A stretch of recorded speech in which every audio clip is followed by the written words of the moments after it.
Guys, we have gotten to the end of Acts, and Acts is this really important, pretty big book in the Bible, and you would think it would have this huge ending where all the pieces come together, and there's music, and there's fireworks, and maybe dancing midgets, and everybody lives happily ever after, and maybe everybody rides into the sunset and is holding hands, and it's a beautiful thing. But actually, if you read Acts chapter 28, which is the last chapter in the book of Acts, it just kind of stops. It talks about the fact Paul's under house arrest and the movement is spreading like crazy, but then it just kind of stops and it just kind of, and that's it. And it seems a little undone. It's kind of like the second Back to the Future movie. It just seems like the ending's like, wow, I didn't expect that. I expected this boom. I expected something to just slap me in the face and say, hey, this is over.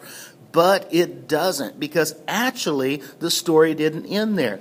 When you read the book of Acts, it's not the story of Peter and Paul. It's really not even the story of the early church. It is the biography of the Holy Spirit. It tells us about how the Holy Spirit is just unleashed upon the world and upon the church and upon the believers. And guess what? The Holy Spirit is still moving and grooving. Everything that he did in the book of Acts, he still wants to do. He just wants to do it through us. So the story hasn't ended, okay? Here's the dealio. He just wants to do it through us, all right? He's still moving, he's still grooving, and the story hasn't ended. But now you are Acts chapter 29, all right? Acts didn't really end. It just goes on. And now we're a part of it. Okay, the sun hasn't set yet, and we are Acts chapter 29, and you are God's to be continued, and he wants to use you, just like he used the early cats, just like he did incredible things. You are God's to be continued. When the first church started,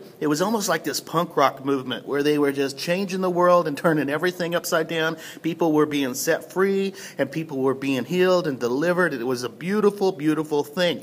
Then we come along, and we try to make the church controllable. We try to make the movement controllable when movements aren't really meant to be controllable. They're not meant to be contained. They're not meant to be institutionalized.